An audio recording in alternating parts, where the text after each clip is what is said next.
I was really hoping we'd be able to do this, but I I guess know. not. Have you always been like the best on the team? No, no. If you ask anybody, I wasn't very good in spring, and I'm still an underrated player. 'Cause guys are like, yo, you're only good because Powell. But I don't know. We were a good team. They're just trying to split our egos up and split us up. So So you and Powell Combo. dominate doubles, but if we put you on an island, put me on an island. I'm going to compete out there and bring a lot of energy and enthusiasm, and I might get a game. but you might not win. I'm not saying that. I probably will. Who's the best individual? Probably Powell. Probably Powell. Yeah, I think Powell. Trey Tinsley thinks he is, but I think Eric Powell is definitely. Has Leach ever gotten on the table? No, I don't think. I don't really think he's ever like hung out in here besides on game day because this is where they do coaches stuff. Coming in and out. Yeah. Yeah. So how much are you chomping at the bit at this point? Are you able to kind of slow yourself down and take advantage of the time and the days, or are you at the point now where you're just like, let me get to Saturday? I think we got a lot of this stuff to work on. Coach Leach always harps on that, and I definitely agree. Definitely itching to get back out there and, play in front of an awesome crowd. Really excited to go out there, but, I definitely think we still got a lot of work to do. You talk about the crowd, the environment. You're playing for a winning WSU football team, something that the folks in this area go crazy for. What's it like now going into your third year as the starting quarterback here in Pullman, Washington? I mean, it's surreal. I mean, this is a great atmosphere. Playing with a great group of guys. Couldn't have asked for a better coaching staff, teammates. So it's just fun. It's an unreal experience that not a lot of people get to take advantage of, and I just want to live it up each day. How much do you hold on to, or I should say, how much does being overlooked in high school still stick with you? I think you take it in your daily approach every day. I don't think you ever really forget about it. I mean, it's part of, I guess, my identity now. I think I still keep my old laundry loop. It's locker 114 instead of 4 now. So just subtle things to keep a reminder, just to remember where I came from and never really get satisfied. Could you have ever imagined the trajectory that you've been on when you first got to campus? You had the long, shaggy hair and all that as a walk-on. Yeah, I had a goal in mind, and it was to get in a spot, to be the starter, and to win a Pac-12 championship. And not satisfied, and so really, I think just everything worked out perfectly in a way. I got lucky a lot. I had a lot of support. Coach Leach, I have a ton to thank for him. Most coaches don't give a walk-on an equal opportunity, and he did, and he took a shot on me. And all the other coaching staff like Mastro and Mealy really helped me out, and my teammates just support me each day. So it's been a real group effort to get to this point, and I just want to make this season a memorable and special one with this coaching staff and my team. Do you think that's unique for a coach to give a walk-on an opportunity like that, when you hear so often about the players that have all the stars, that were given a scholarship right out of the gates, given those spots because of the status they had before they got on campus? Yeah, he told me, coming on a visit here, that I'd have an equal opportunity, and it's tough to believe that or whatever, but I just felt something when he said it. I felt like he was being honest, and getting to know Coach Leach, he doesn't say anything unless he means it. And I got on campus, and he was true to his word, and just super grateful, because if like I said, probably not a lot of coaches give the walk-on kid an opportunity, because with the high-star recruit, and so very grateful. I love how he does things. You got to earn it, you got to compete each and every day for it. What's your relationship with him like now after all these years? We got a great working relationship. I think at times guys are starting to say I'm starting to talk like him, because I'm probably around him so much. But I just love playing for him. I love being in the system. I love being the quarterback for his team. And I just thought I want to bring home a championship for him. And he treats me the same each day. He's going to be hard on me. He expects me to do my job, and I love that. If he's not, then I kind of wonder what's going on. But he never is. He's always on me about trying to get me to be better, and I really love that. It pushes me. Like I said, some guys on the team think I'm starting to talk like him because I'm being around him so much. But I guess I'll take that as a compliment, because I know he's a pretty entertaining guy. But I think our relationship's great. Really has helped me tremendously, and I'm just forever grateful for him. What lines of his, what part of the script do you think you're stealing from him? I don't know. I don't really see me saying any things that he does, but maybe I'm just so immune to it now. I definitely use like the punt it all the time now. Like, oh, he's so open, I could punt it to him.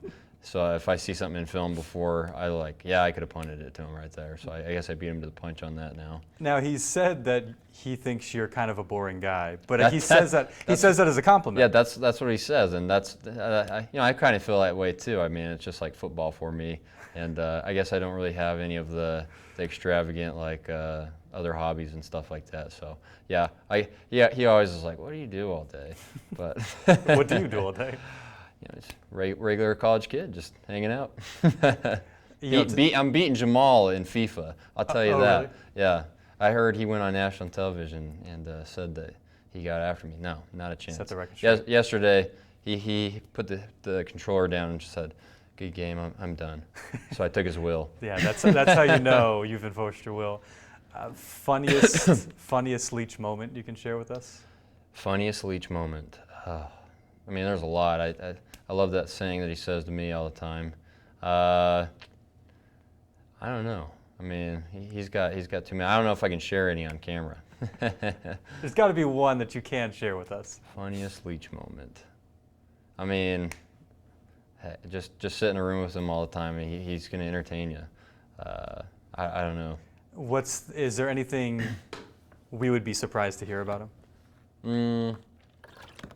We know a decent amount about him at this point. Yeah, I don't think you can get really surprised because it's like, I mean, he's just that authentic of a guy. So, I mean, I don't know. I mean, he's a pretty neat guy. So just hang around him, and I'm sure you're gonna learn something new.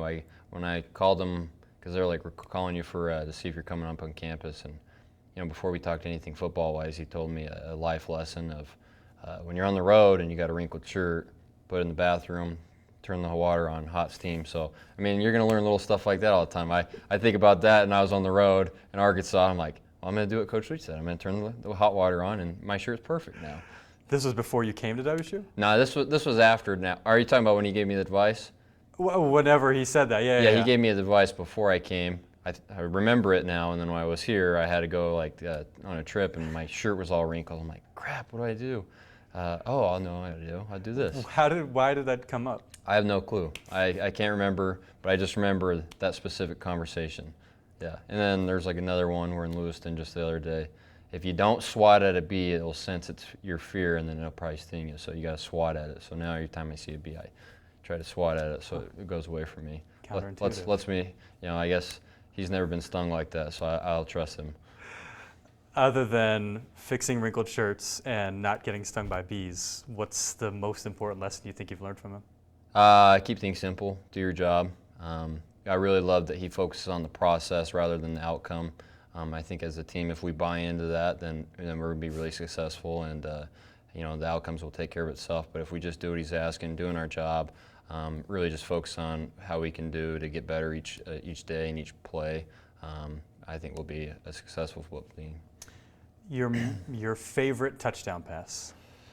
I got a lot. I mean, you do have a lot. Like a lot of favorite ones. Not in a bragging way of a lot of touchdowns. No, I got a lot of. I mean, each one is special. Probably the first one's really pretty cool. Dom.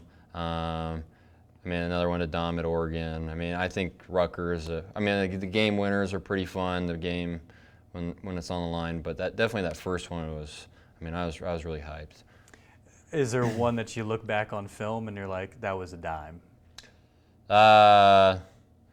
Maybe you surprised yourself even a little bit? I think Gabe bailed me out of that UCLA one, so I gave credit to Gabe on that one.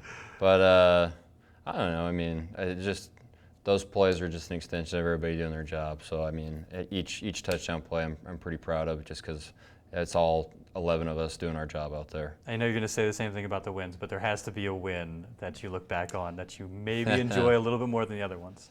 I mean, all of them are special. I mean, anytime you win, it's got to be one of them. I don't know. I mean, they're all special. I mean, Saturday you never know what you're going to get. So you come.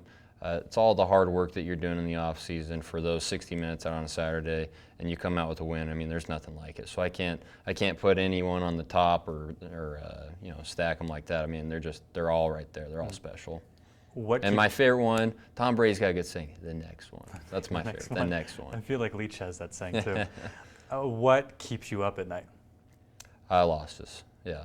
Losses are tough to get, rid of. So I think they always stay with you. I think wins, you get on the plane, you feel good about it, and then you know that you're going to be moving on. Losses, they kind of stick with you for 2 to 3 days, and yeah. One in particular?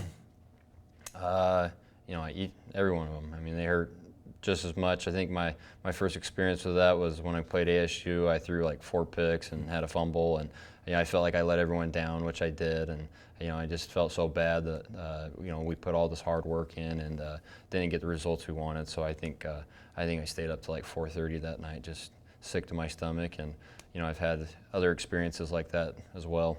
You think looking back at last year, you've probably spent more time thinking about the 3 losses at the end than the 8 wins right there in the middle? Definitely. Yeah, definitely.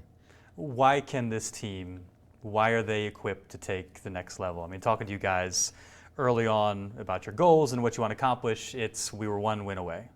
Why is this group equipped to make sure you're not 1 win away? I think each year it's different.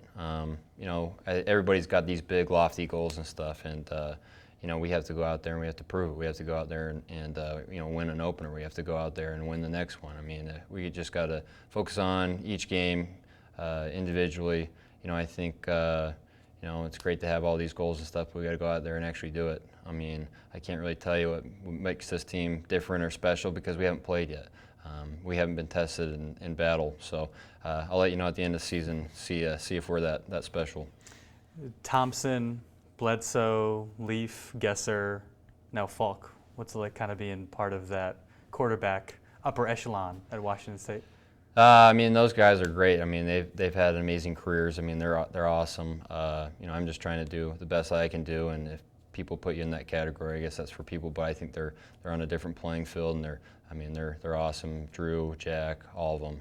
Jason, Mark, Ryan. I mean, those guys are. Forgot about Rippon. I mean, yeah. Those guys are incredible. I mean, it's just been. I think people call us QBU here, right? So I mean, it's just been fun to be a part of that tradition and get a chance to play here. When you allow yourself to think ahead to September 2nd and kind of daydream a little bit, what's the thing that comes to your mind? What are you most looking forward to? Just playing. I just love being out there playing. Football is such a grind. It's a war. Just being out there with your brothers, struggling, fighting through adversity, and just playing together in a sync. I mean, it's special. You can't really, if you haven't ever played football, you don't really get it. I think sometimes my mom and my some other people in my life are like, well, I don't get why you do it sometimes, but I can't explain the feeling. It's pretty special. More competitive, a 7-on-7 or a scrimmage in the fall, or doubles here? I mean, you compete in everything. I mean, doubles gets pretty heated. I think more verbal than anything. We have a rule in what says in this room, it's don't take it personally. So, I mean, I guess you could say that on the field, but there's a lot being said. There's more FaceTime here.